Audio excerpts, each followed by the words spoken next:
This episode of the RnR podcast is brought to you by our presenting sponsor, Newark Auto Body. With winter weather and slick road conditions comes black ice and accidents, things we don't want to deal with. And if you've been in an accident and your car needs a little TLC, we're letting you know you need to look no further than Newark Auto Body and Zanesville Auto Body.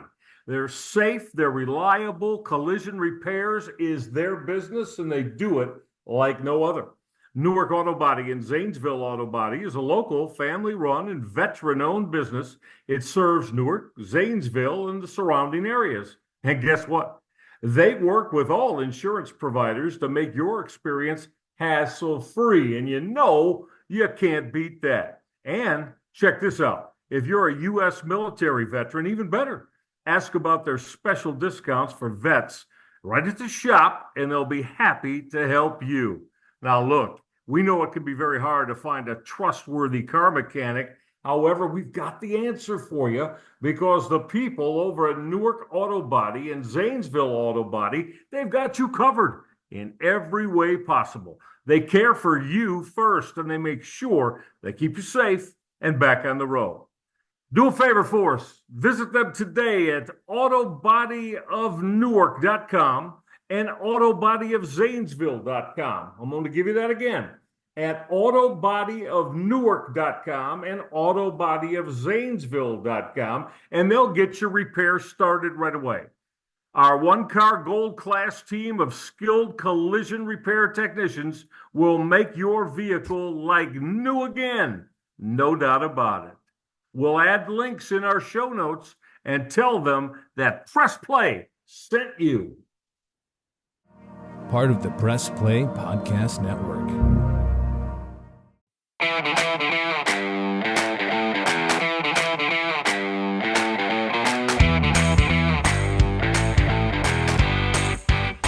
And welcome to another Reghi Roda podcast right here on the Press Play Podcast Network. As we always do when we get started, our leadoff man, making sure all of you get this out there in the podcatosphere, our fantastic producer, Cordts. We always appreciate all the hard work he puts into making sure you all get this. And Michael Reghi, the good and the bad of the weekend. The good was the Ohio State Buckeyes they demolished the Tennessee Volunteers on Saturday in the first round of the college football playoffs. The bad, once again for the 12th time this season, the Cleveland Browns, as they went to Cincinnati and they were destroyed 24-6.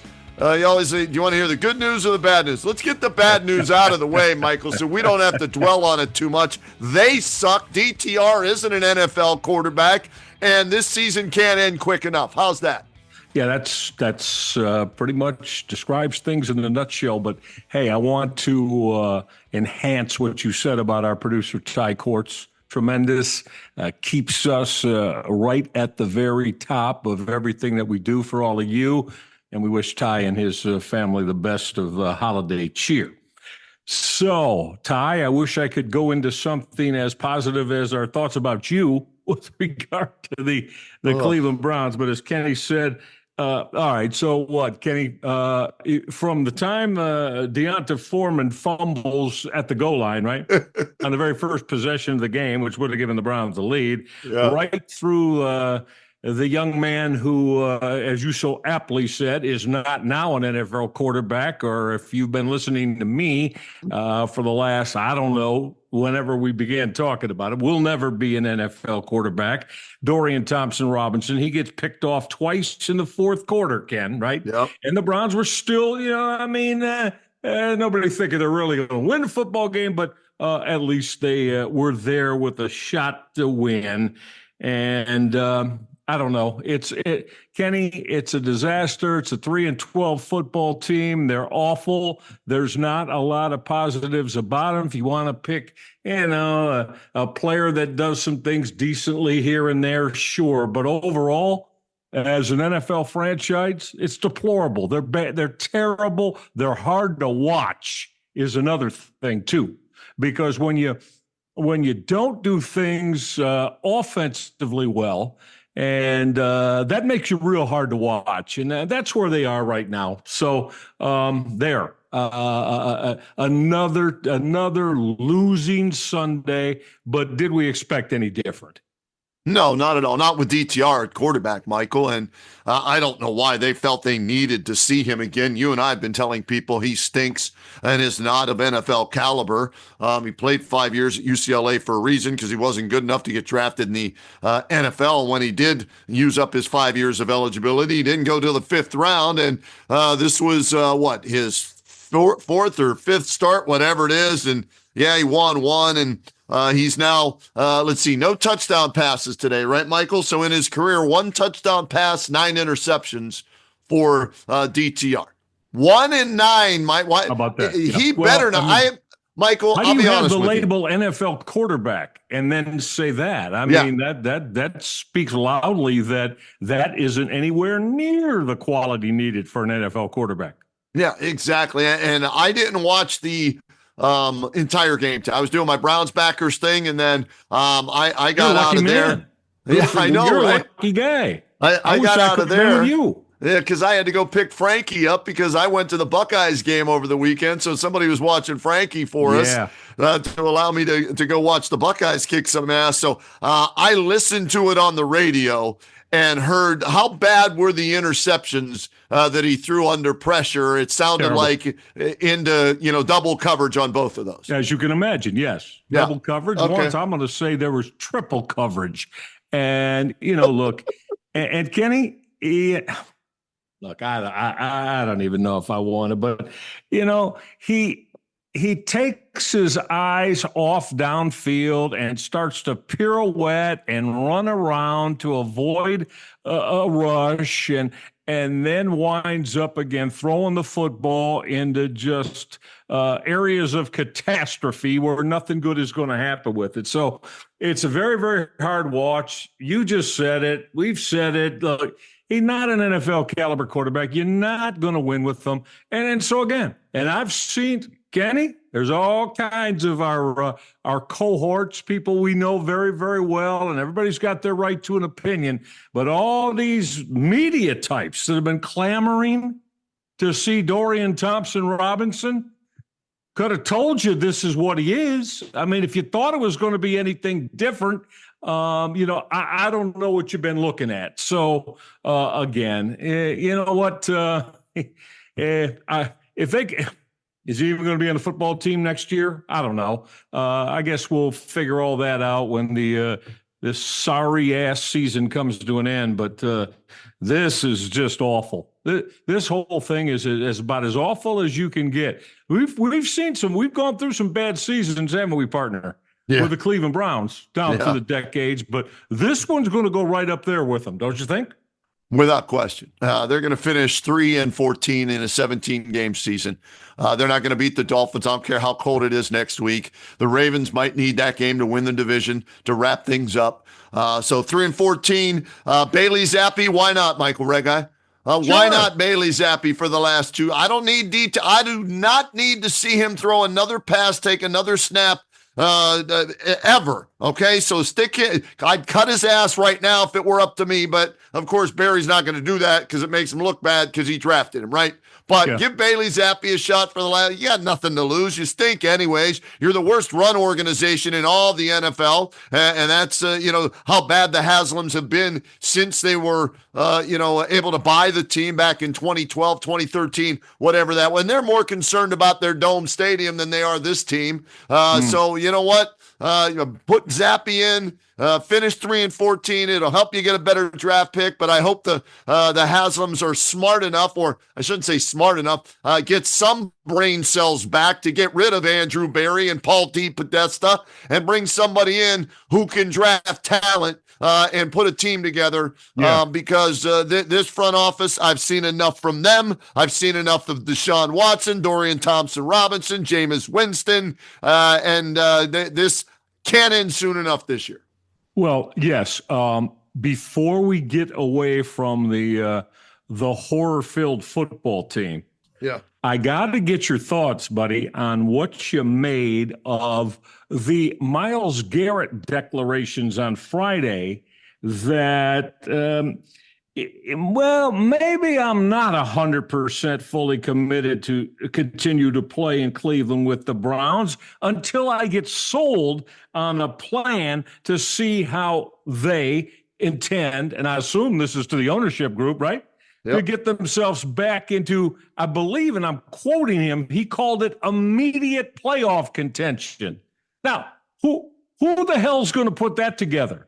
Coming off probably a 3-12 football season. But did you hear that? And I mean, I'm like, wow. Now you got Myles Garrett, the Paragon, who at least everyone believed was, the ultimate in Browns Warriors. He's basically calling out the ownership group, right? Saying you're going to have to find a way in the offseason to give me some kind of a hopeful thought that this is going to get better. So tell me what your plan is going to be to do that. I thought that was pretty damn wild. I loved it. I don't blame him. You only have a shelf life of how many years of playing in the National Football League, and you watch this crap show, this shit show that they put out there on a regular basis? I don't blame him. He's the best player on the team. He has 100 and a half sacks now after Youngest getting one today. Ever. Yeah. Youngest player ever to get to 100 sacks in his career. No problem with him saying that at all, and hopefully the Haslams will wake up, or you know what, demand a trade and get the hell out of town. And I don't think the fans would hold it against him because they realize how bad of an organization this. It may be the worst run organization in all of sports, Mike, not just the NFL. Hey, that's how bad the Haslams are. So hopefully that didn't fall on deaf ears, and the Haslams hear that. And they make some moves in the front office to try and get this thing turned around, Michael Reghi. No, yeah, you're 100% with all of that. And the thing about Myles Garrett too, we've always certainly reveled at his exceptional play. I think today, Ken, I saw he joined Lawrence Taylor, LT, as the only defensive player in NFL history to have 5 straight seasons of at least 12 sacks or more. Yep. So, I mean, again, but if he wants out and if he goes in and tells them in 2 weeks, get me the hell out of here because I don't want to play here anymore. How can you blame the guy? You know what I think? I can't blame him. No, Michael, you know what I think he's looking at? I don't want to be Joe Thomas. Yeah, I don't want to play for the same organization, be a Hall of Fame player, have no chance ever to play in a Super Bowl, let alone win a Super Bowl. I've seen that, and I'm sure Joe Thomas maybe regrets it now, even though he won't say it publicly, right? That he didn't, take that trade up or okay a trade where Peyton Manning allegedly called him and said, I want you to come be my left tackle. So I don't blame Myles Garrett at all. He's been consistent. He's been the best player on this team along with Nick Chubb. And so good for him for, biting his tongue all these years and then finally saying, okay, enough's enough. You got to turn this crap around. So kudos to him, and we'll see if it does anything with the ownership group. Yeah, that's right. Partner, I think we're about done with those that are part of the Cleveland Browns with that. And $172 million still owed to Deshaun Watson that the salary cap commitment that the team has. So there you go. Merry Christmas, Happy New Year, and ho, ho, ho, Cleveland Browns. All right, let's get to a break here, Reghi. All right, because when Reghi and Roda come back, we're going to talk Ohio State and college football playoff action from over the weekend. The Buckeyes finally showed up. Everybody's waiting to see this team from the beginning of the year. Well, it took however many games and an embarrassing loss at home to Michigan to light the fire and keep it burning for the Buckeyes as they destroyed Tennessee. We'll break that down, the other games, and look ahead to the next round of college football playoff games when the Reghi and Roda podcast continues right here on the Press Play Podcast Network. What's up, everyone? I'm Holly Wetzel. And I'm Tyrus Powell. And we are your hosts of The Orange is Oranger, a Cleveland Browns podcast on the Press Play Podcast Network. We give you all the dog pound coverage that you'll need to get you through the regular season, hopeful postseason, and I'd say off-season, Tyrus, but is there really ever an off-season for this team? Thankfully for our podcast, Holly, there really never is when it comes to the Cleveland Browns. Don't miss our breakdown of each week's matchup, game recaps, and any and all news out of Berea to feed your Browns appetite. As we know, Holly, dogs gotta eat. Yes, they do. So hit that subscribe button and never miss an episode of the Orange is Oranger, Cleveland Browns podcast on the Press Play Podcast Network. Hey everybody, it's Sam Amico from Cavs on the Break NBA podcast. Be sure to give us a listen for all your Cleveland Cavaliers recaps, analysis, breakdowns, draft talk, free agency. The list goes on and on. Give us a listen, Cavs on the Break NBA podcast. Looking for new insights on the Cleveland sports scene with a unique side of Cleveland sports history? Then you found the perfect podcast.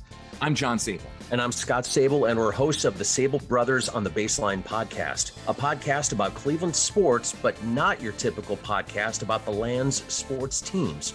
Join us as we embark on a journey of sharing a unique and historical side of Cleveland sports history with the help of some former Cleveland sports stars and other historical figures. All right here on the Sable Brothers on the Baseline podcast, part of the Press Play Podcast Network. And we continue with the RnR podcast here on the Press Play Podcast Network. And Michael Reghi, boy, I had a great time Saturday. A buddy of mine, Mike Johansson, he played college basketball at Tennessee back in the 80s, right? So he's a diehard Volunteer fan. One of his sons went to Ohio State. My son went to Ohio State. Your son went to Ohio State, right? And we decided, you know what? We're going to go to the game. Ohio State and Tennessee as fans.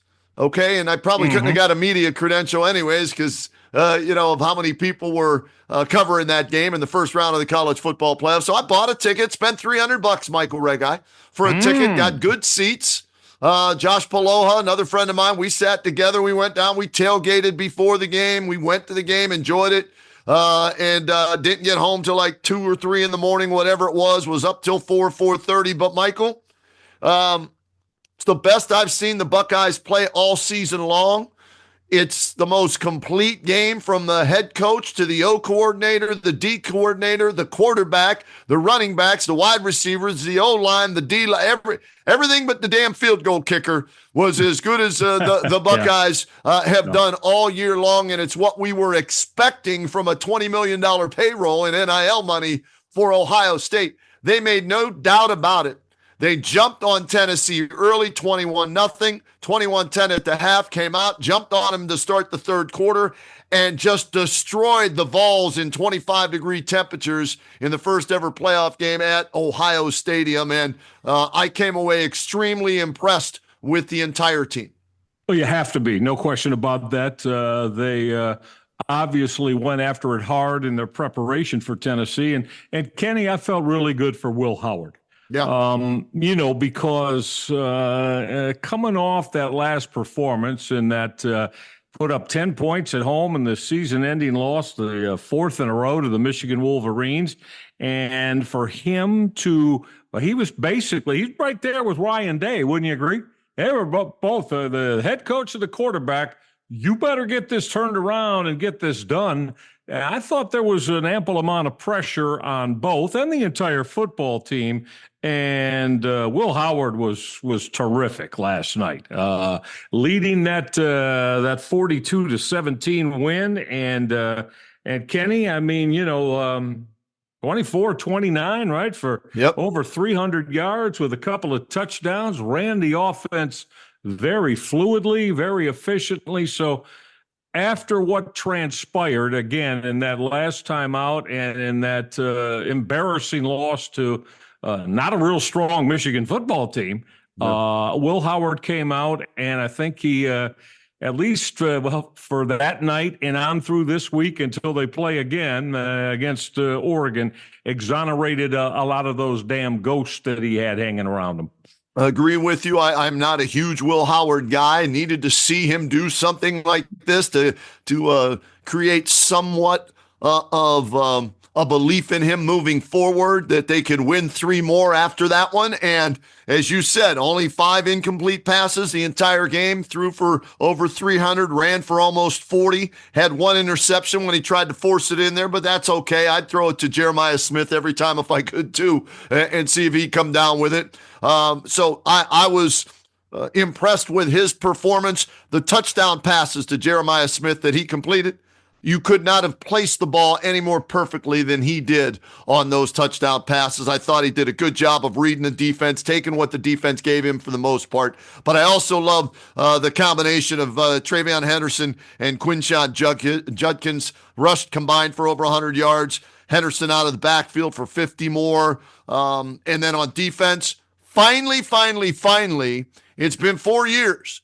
And it took 4 years and how many games before JT Tuimoloau and Jack Sawyer actually both showed up in the same game, right? Yeah. They played their best game together and needed to, combining for 13 tackles, I think 4 sacks or 4 tackles for losses and 3.5 sacks.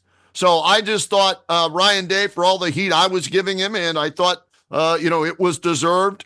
Chip Kelly for the piss-poor performance as the play caller in the loss to Michigan. Jim Knowles as well. I've been on them all year. In big games, they have failed miserably.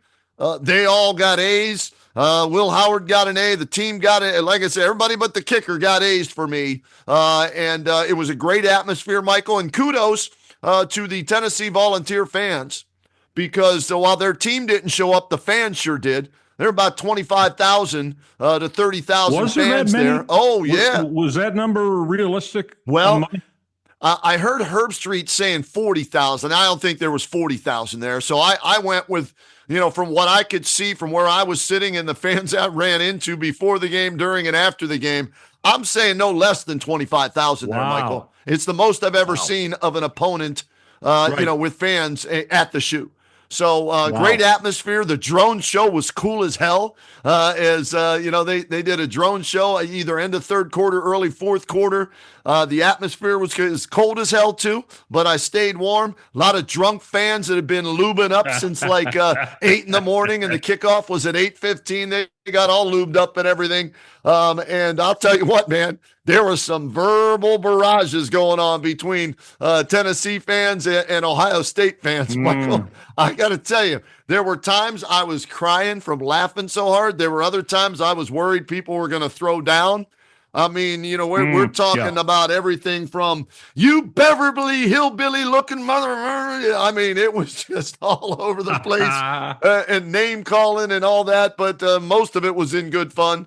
A great effort by the Buckeyes. And if that's the Buckeye team that we'll see every time they step on the field, they're as good as anybody in the country and will be a tough out if they can put that together for 3 more games. Now, the question is, can they do that, right?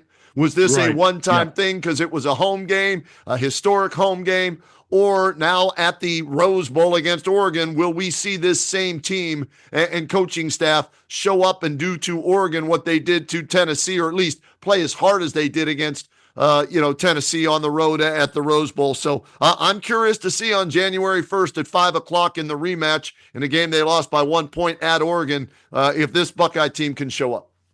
Have the same approach. Use the exact same approach you did last night, Ohio State. That's what I first and foremost want to see, Ken. I mean, because, you probably need it. I mean, Oregon's a very good offensive football team, as we know.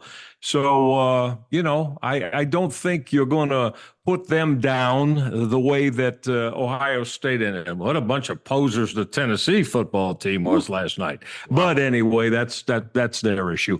But I don't think that, Ohio State will have the luxury of having an opposing offense like Tennessee was last night. Right. Give Ohio State a lot of credit for that as well.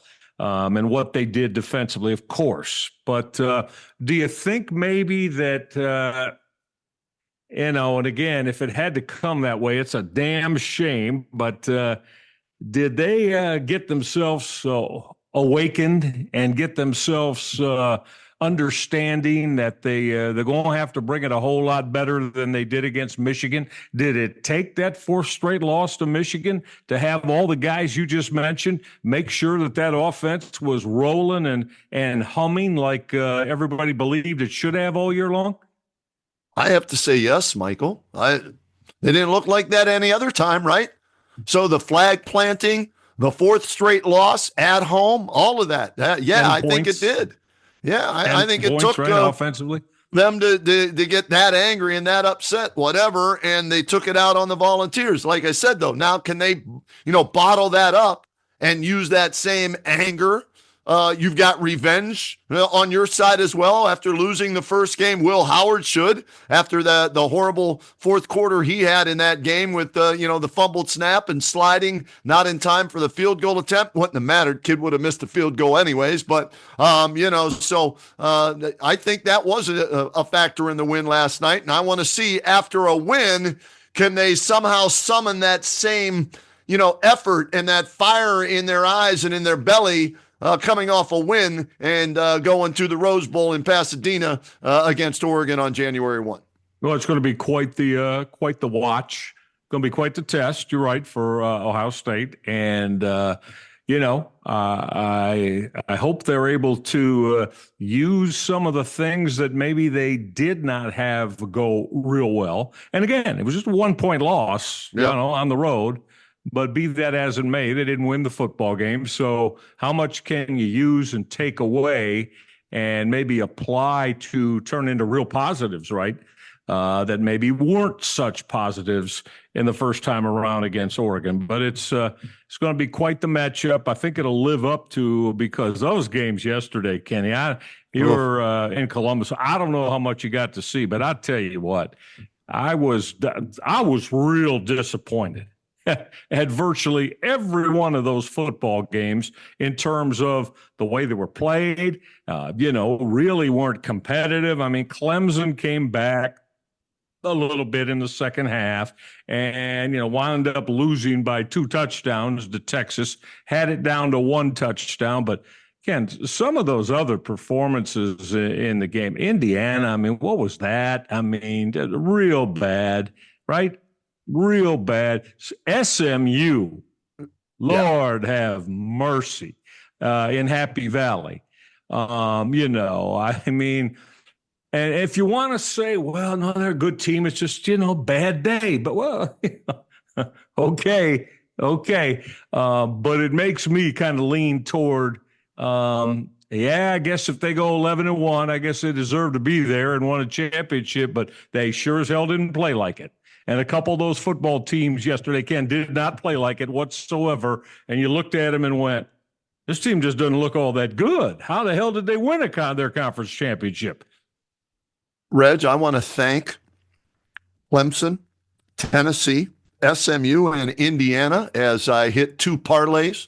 I went with all the home teams.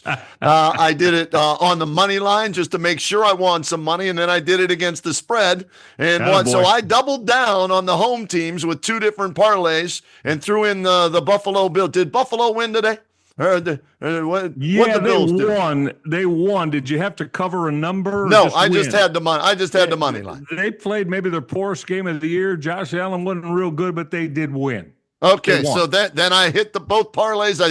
I attached Buffalo on there just to get a few extra, bonus points, if you will. So I want to thank those teams for wetting the bed, crapping the bed, not showing up, whatever you want to call it. As I factored in the weather and the home field advantage and came out on top. Now, though, Michael, let me ask you this: better matchups this next round, at least in 2 of the 4 games, right? Texas going to destroy Arizona State, don't you think? I mean, I can't see Arizona State giving Texas much of a game. Yeah, it bothers me what I saw from them yesterday, but I get it. Texas should be able to, use their I think, better talented roster and win that football game, and maybe they got I don't know if they consider that a bad one yesterday, Ken, but to me, it got way closer than it should have. Texas against Clemson at home. Anyway, I think, yes, Texas should play well and take out Arizona State. Yeah.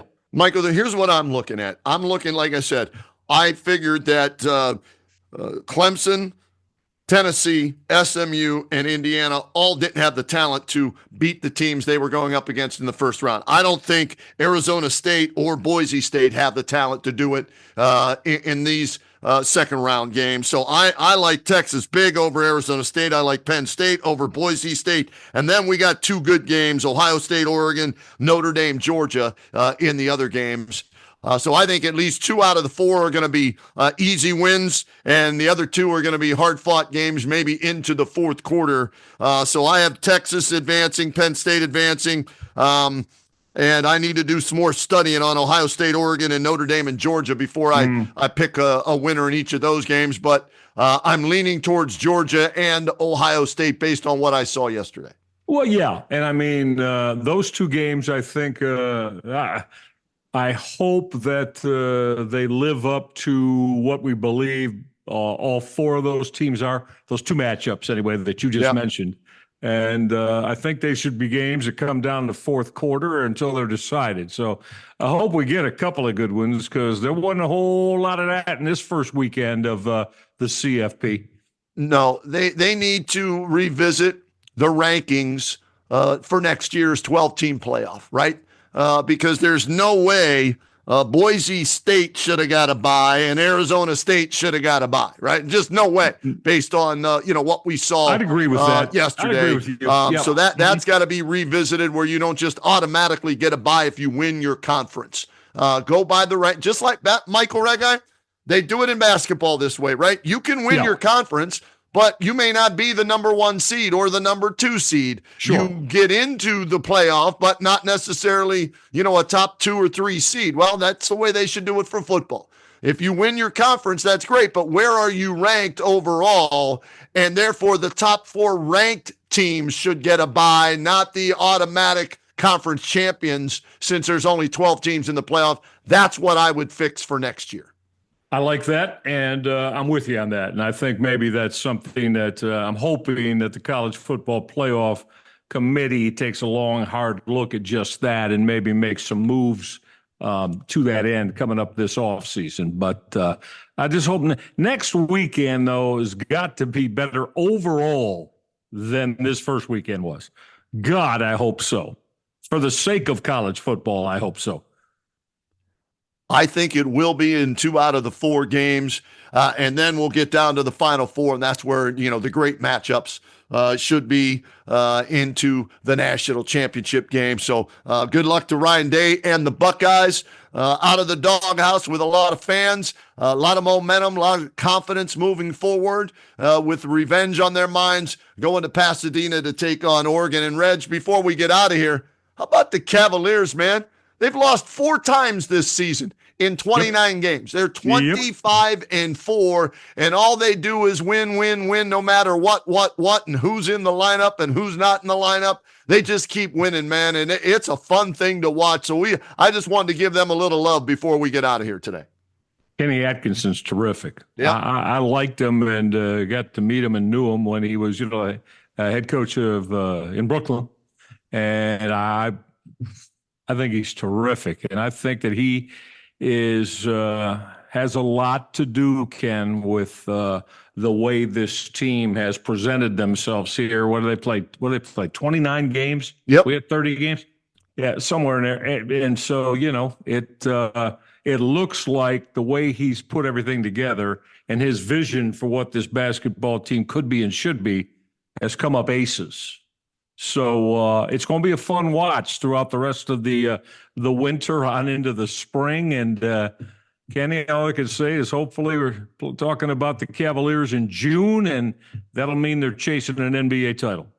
Let's hope so, because with all the trades the Guardians are making, they may not be relevant during the baseball season as they continue to dump salary and get rid of some of their better players because they can't afford the payroll now with everything that's going on. And I know they were in the ALCS last year. How do you knock a team like that? Well, just because of that. You were in the ALCS. Instead of adding to the team to take it a step further, you're subtracting from the team because you don't want to pay the money that Josh Naylor would have commanded in free agency. You overpaid Jimenez, but that was your own mistake. But so I don't like what I'm seeing from the Guardians this offseason, so I'm hoping those Cavaliers that you mentioned will be playing deep into May, June. So that'll take some of the sting away from what might not be a fun baseball season. Yeah, absolutely. We'll get into the Guardians and the Cavaliers a little bit more the next time we get together, Road Man. How's that? That sounds good, Reg. Hey, have a great Christmas, You Reg, too, my and to friend. all of our loyal listeners out there. We appreciate you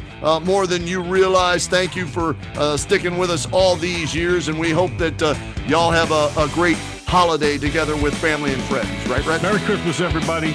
We'll talk to you soon on RnR.